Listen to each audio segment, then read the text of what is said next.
வர்ற மாதிரி லேசா இருக்கணும். நான் சிரிக்கிறேன்னு சொல்லல, அப்படி இருந்துச்சு. நபிகள் நாயகம் ஸல்லல்லாஹு அலைஹி வஸல்லம் உருவாக்கின அந்த சமுதாயத்துல இப்ப நினைச்ச டீ குடிச்சிட்டு வருவீங்கல்ல, இப்படித்தான் கல்யாணம் இருந்துச்சு. இதுக்கு எவ்வளவு ரிஸ்க் எடுப்பீங்களோ, இதுக்கு எவ்வளவு கஷ்டம் எடுப்பீங்களோ, இந்த அளவுக்கு தான் பெருமானார் ஸல்லல்லாஹு அலைஹி வஸல்லமுடைய காலத்துல திருமணம் நடந்துச்சு. சொந்தக்காரங்களை கூப்பிட மாட்டாங்க கல்யாணத்துக்கு, உறவினர்களை கூப்பிட மாட்டாங்க. அந்த ரெண்டு வீட்டாரும் பேசிக்கிடுவாங்க, அவங்க ரெண்டு சாட்சி, ஒண்ணு கொடுக்குறியா கட்டிக்கிறீங்க, சரியா போச்சு, முடிஞ்சு வச்சுக்கிறது. அங்கே கல்யாணம் முடிஞ்சு வச்சு. எந்த அளவுக்கு நம்ம வரலாறு படிக்கிறோம், அதை படிச்சு நம்ம தெரிஞ்சுதான் வச்சிருக்கோம். நான் சொல்லக்கூடிய இந்த செய்தி புதுசே கிடையாது, ஞாபகப்படுத்துற செய்தி தான், நமக்கெல்லாம் தெரியுது. அப்துல் ரஹ்மான் இப்னு அவுஃப்ங்கிறவரை பத்தி நமக்கு தெரியும். அவர் நபிகள் நாயகத்தினுடைய தோழர், வசதியான தோழர், பணக்கார தோழர். அவர் ரசூல் ஸல்லல்லாஹு அலைஹி வஸல்லம் அவர்களை நபிகள் நாயகத்தை பார்க்க வர்றார். பார்க்க வந்தாருன்னா கொஞ்சம் நறுமணம் பூசிக்கிட்டு வர்றாரு. என்ன நறுமணத்தோட வர்றீங்களா, என்ன விஷயம்? நபிகள் நாயகம் ஸல்லல்லாஹு அலைஹி வஸல்லம் கேட்கிறாங்க, எனக்கு நேற்று திருமணம் ஆயிடுச்சு அப்படிங்கிறாரு. அப்ப நம்ம இது சிந்திக்க வேண்டிய விஷயம் என்ன தெரியுமா? நபிகள் நாயகம் ஸல்லல்லாஹு அலைஹி வஸல்லமுக்கு தெரியாம தங்களுடைய வாழ்க்கையில எதையுமே நடத்தாதவர்கள் அந்த சஹாபாக்கள், நபி தோழர்கள். நபிகள் நாயகத்துக்காக உசுரையும் கூட கொடுக்கக்கூடியவர்கள் அந்த நபி தோழர்கள் சஹாபாக்கள். அந்த மாதிரி வாழ்ந்த ஒரு சமுதாயம் என்ன பண்ணுது? கல்யாணத்துக்கு நபிகள் நாயகத்தை அழைக்கல, நபிகள் நாயகத்துக்கு சொல்லல, அவர்களுக்கு தகவலை தெரிவிக்கல. அங்கதான் இருக்கிறாங்க. பெரிய மெட்ராஸ் மாதிரி பெரிய சிட்டி, ஆலந்தூரும் மண்ணடி மாதிரியான தூரம்லாம் இல்ல. அன்னைக்கு உள்ள மதீனாங்கிறது, அன்னைக்கு உள்ள மதீனாங்கிறது ஒரு மண்ணடி அளவுக்கு தான் இருக்கும், சின்ன ஏரியா. நடந்து போய் எங்க இருந்தாலும் சொல்லிட்டு வந்துடலாம். நபிகள் நாயகம் சந்திக்க முடியாத தொலைவுல இல்ல, ஒரே ஊர், சின்ன கிராமம். அன்னைக்கு, இன்றைக்கு மதீனா பெரிய சிட்டியா இருக்கலாம், ஒரு கிராமம். கூப்பிடுற தொலைல ஒரு நாளைக்கு 5 வேளை தொலைக்கு ரசூல் ஸல்லல்லாஹு அலைஹி வஸல்லம் அவங்களை சந்திச்சுக்கிட்டு இருந்தாங்க. அவ்வளவு கிட்டத்துல இருந்தும், அவ்வளவு அருகில ஒவ்வொரு பக்து தொழுகையிலையும் பார்த்துக்கிட்டு இருந்தோம். கல்யாணம் நடக்குது, அதை நபிகள் நாயகத்திட்ட சொல்லணும் கூட அவங்களுக்கு தோணல. ஏன் தோணல? அப்படி உருவாக்கல. அவருக்கு தோணல நம்ம சொல்லக்கூடாது. நபிகள் நாயகம் ஸல்லல்லாஹு அலைஹி வஸல்லம் அவர்கள் அப்படி ஒரு சமுதாயத்தை உருவாக்கல. எனக்கு ஏன் இதை சொல்லிட்டு இருக்கிறீங்க? கல்யாணம் தானே, சிம்பிளா பண்ணிட்டு போங்க, சாதாரணமா பண்ணுங்க, அடுத்த ஆளுக்கு ஒரு 4 பேருக்கு தெரியல, அவ்வளவுதான். சாட்சி வேணும். விபச்சாரத்திற்கும் கல்யாணத்துக்கு வித்தியாசம் இருக்கணும்.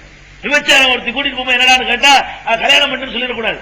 அதுக்காக வேண்டிய என்ன பண்ணணும்? குறைஞ்சபட்சம் ஒரு 2 சாட்சி வச்சுக்கணும், ஒருத்தருக்கு தெரியாம பண்ணிடக்கூடாது.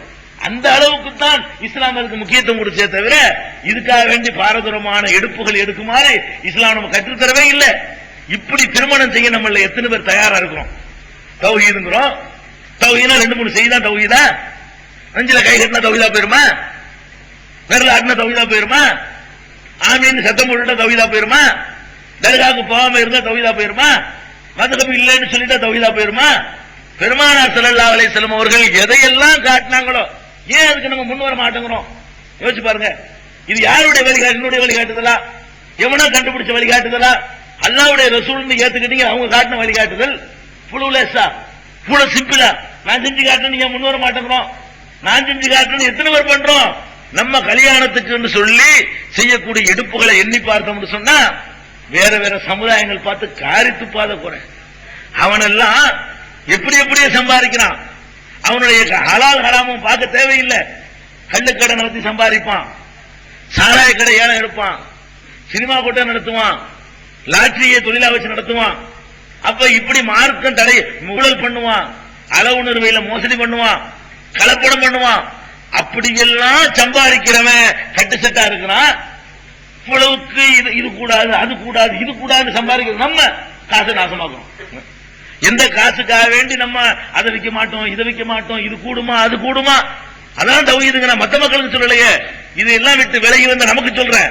நம்மள உட்கார்ந்து லாட்டரி சீட்டு விற்கிறாங்க, நான் அவனை பத்தி பேசல. நம்மள உட்கார்ந்துகிட்டு கள்ளுக்கடை அவனை நான் சொல்லல. நீங்க எல்லாம் யார்? இங்க உட்கார்ந்து இருக்கிற ஆட்கள் யாரு? நம்ம எல்லாம் ஓரளவுக்கு நம்ம கரெக்டா நடக்கணும். ஹராமான உணவு நம்மள்ட்ட கலந்துடக்கூடாது, அல்லாஹ் தடை செஞ்ச மாதிரியான வருமானம் நமக்கு வந்துடக்கூடாது அப்படின்னு ஒதுங்கி இருக்கிறவங்க. அப்படிப்பட்ட கூட்டத்தில் இருந்து கொண்டு நம்மள கல்யாண பத்திரிகை அடிக்காதவர்கள் எத்தனை பேர் சொல்லுங்க பார்ப்போம். கல்யாணத்துக்கு ஒரு பத்திரிகை அடிக்கிறீங்களே, இது என்ன முறை? எதுக்கு அடிக்கிறீங்க? இதுல கிடைச்ச நன்மை என்ன? இந்த கல்யாண பத்திரிகை அடிப்பதற்காக வேண்டி சாதாரணமா அடிக்கிறீங்க. ஒரு கல்யாண கார்டு அடிக்கிறீங்க, 17 ரூபாய் 18 ரூபாய்க்கு ஒரு கார்டு, ஃபுல் மீல்ஸ் கிடைக்கும். அந்த ஒரு கார்டுக்கு முழு அன்லிமிட்டட் சாப்பாடு கிடைக்கும் ஹோட்டல்ல. நீங்க செலவழிக்கிற ஒரு கார்டை கொடுத்து அந்த கார்டுக்கு செலவழிக்கிற காசை ஒரு ஏழைக்கு கொடுத்தீங்கன்னு வைங்களேன், வயிறாறு லிமிட் இல்லாம ஒருவேளை சாப்பாடு கிடைக்கும். சென்னை மாதிரி நகரத்துல, கிராமங்கள்ல 3 வேளை சாப்பிடலாம். நீங்க அடிக்கிற ஒரு கார்டுடைய செலவு ஒரு மனிதனுடைய ஒரு நாள் உணவு, ஒரு நாளுடைய உணவு ஒரு கார்டுக்கு நீங்க செலவழிக்கிறீங்க. இந்த கார்டுல என்ன நன்மையை கண்டீங்க? இது யார் வீட்டு கலாச்சாரம்? அந்த கார்டு அடிச்சதுக்காக வேண்டிய ஒரு 1000 பேரை எக்ஸ்ட்ரா கூப்பிட வேண்டிய நிலைமை. கார்டு ஒரு செலவு, கார்டு அடிச்சுட்டுமேங்கிறதுக்காக வேண்டி அடிச்ச கார்டை கொடுக்கணுமேங்கிறதுக்காக வேண்டி ஒரு 1000 பேரை இந்த கார்டு நான் நினைச்சு பாக்குறது. உலகத்துல இந்த கார்டு அடிக்கிற மாதிரி ஒரு கிறுக்குத்தனம் கிடையவே கிடையாது. கல்யாணத்துக்கு கார்டு அடிக்கிறோமே, கார்டு அடிச்சுட்டு போய் கல்யாணத்தை கூப்பிட கொடுப்போம். கார்டை கொடுப்போமா? கார்டை வாங்கி வச்சுக்கிட்டு அதுல எல்லா வரும் இருக்கு. நம்மள்ட்ட கேட்பான், எப்ப கல்யாணம் வைக்கிறீங்க? அதெல்லாம் இருக்குது. வாங்கி வச்சுக்கிட்டு 18 ரூபாய்க்கு அடிச்சு கொண்டு கொடுக்குறோம். சரி போயிட்டு வாங்க மாட்டான். எப்ப கல்யாணம் வச்சுக்கிறிய? 18ஆம் தேதி. யாரு பொண்ணு? அதெல்லாம் இருக்குல்ல. நம்மள்ட்ட கேட்பான், யாரு பொண்ணு? எதுக்கு இது? இதுல என்ன நன்மை? எந்த மண்டபத்தில் இருக்குது? யாரு வீட்டுல வச்சு நடத்துறீங்க? இதெல்லாம் உங்கள்கிட்ட கேட்க போறான். அப்ப கல்யாணத்துக்கு சொல்லன்னு போறீங்க, எல்லா விவரத்தையும் வாயில தான் சொல்ல வேண்டி இருக்குது. இதை வாங்கி பேசாம போட்டு வச்சுக்கிறோம். ஒரு அந்தஸ்துக்கு தான் இது. அப்ப நான் எதுக்கு இந்த காசை எதுக்கு வேஸ்ட் பண்றீங்க? நல்லா கேட்க மாட்டானா? ஏன்பா இந்த காசை போட்டு விரைய மாட்டீங்க? நல்லா கேட்க மாட்டான். நோட்டீஸுக்கு தேவையில்லைங்க. நோட்டீஸ் அடிக்க வேண்டிய அவசியமே இல்லை கல்யாணத்துக்கு. கல்யாணத்துக்கு ஒரு 10 பேருக்கு சொன்னா போதும். அல்லது நடக்கிற நிகழ்ச்சி புத்திசாலித்தனம் என்னது? இப்படி நடக்கிற நிகழ்ச்சியெல்லாம் நுழைச்சு விட்டுறணும். ஒரு செலவு நமக்கு இருக்காது. வழங்குதா வாக்குகள் கிடைக்கும். இந்த மாதிரி வார வாரம் பங்கன் நடக்கும்ல, அதுக்குள்ள கொண்டே கல்யாணத்தை நுழைச்சு இன்னும் நான் செலவு மிச்சப்படுத்துறேன் பாரு அப்படிங்கிற அளவுக்கு நம்முடைய திருமணங்கள் அமைத்துக் கொண்டோமையானால் அது இஸ்லாமிய திருமணம்.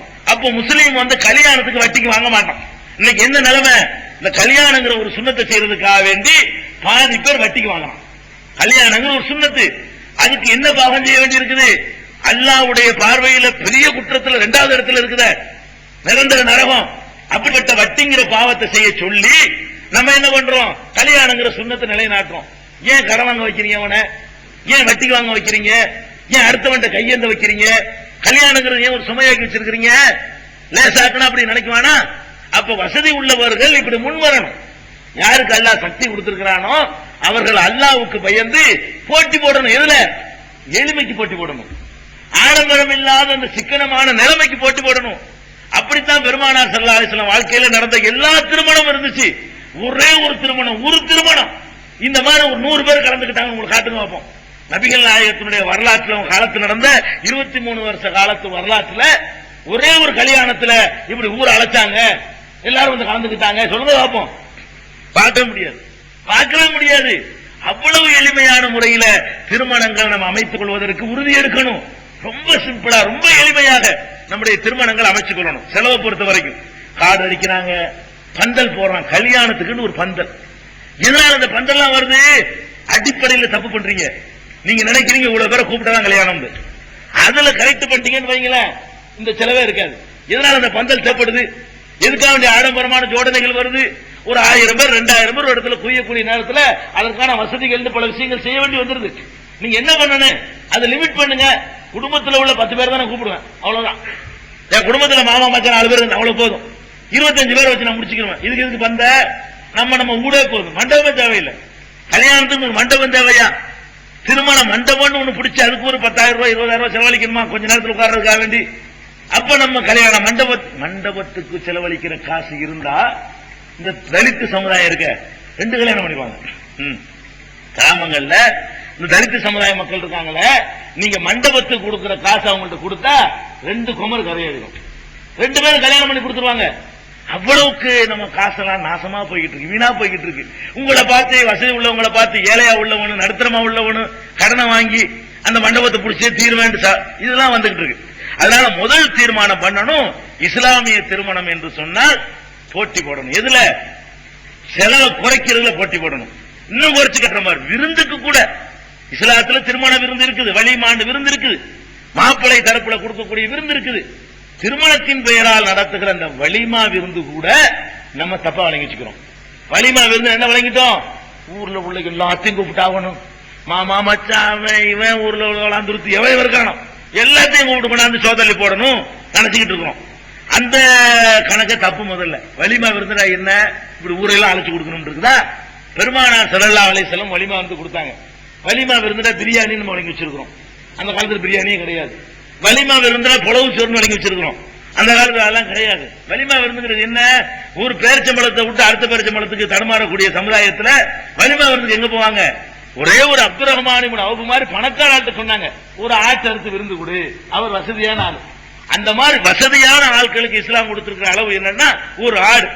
இன்னும் சொல்ல போனா அந்த ஆட்டுக்கு நம்ம ஆட்டுக்கு வித்தியாசம் இருக்கு. என்னன்னு கேளுங்களா, அங்க ஆடுன்னு அதே உணவா சாப்பிடுவாங்க. வணங்குதா? அன்னைக்கு இன்னைக்கும் கூட அரபியர்களுடைய உணவு என்னன்னு கேட்டா, ஆட்டுக்கு ரொட்டியை தொட்டுக்குருவான். நம்ம ரொட்டிக்கு ஆட்டை தொட்டுக்குருவோம். அவன் என்ன செய்வான், கறியை வாங்கிட்டு ஹோட்டல்ல கூட அப்படித்தான் வாங்கணும். இன்னைக்கு அரபு நாட்டுக்கு உணவு தெரியும். ஹோட்டல்ல போய் 1/2 கிலோ கொடுங்க 1 கிலோ கொடுங்க கறியத்தான் வாங்கணும். அதுக்கு 2 ரொட்டியை தருவாங்க. கறிக்கு தான் கறியை தின்னு விட்டு அதுக்கு ஒரு ரொட்டியை துணைக்கு சாப்பிட்டு வர்றது. ஒரு ஆட்டை எத்தனை பேர் சாப்பிட்டு இருக்க முடியாது விருந்துல? சும்மா ஒரு 20 பேர் சாப்பிடலாம் அதிகபட்சமா போனா. ஆட்டையே திங்க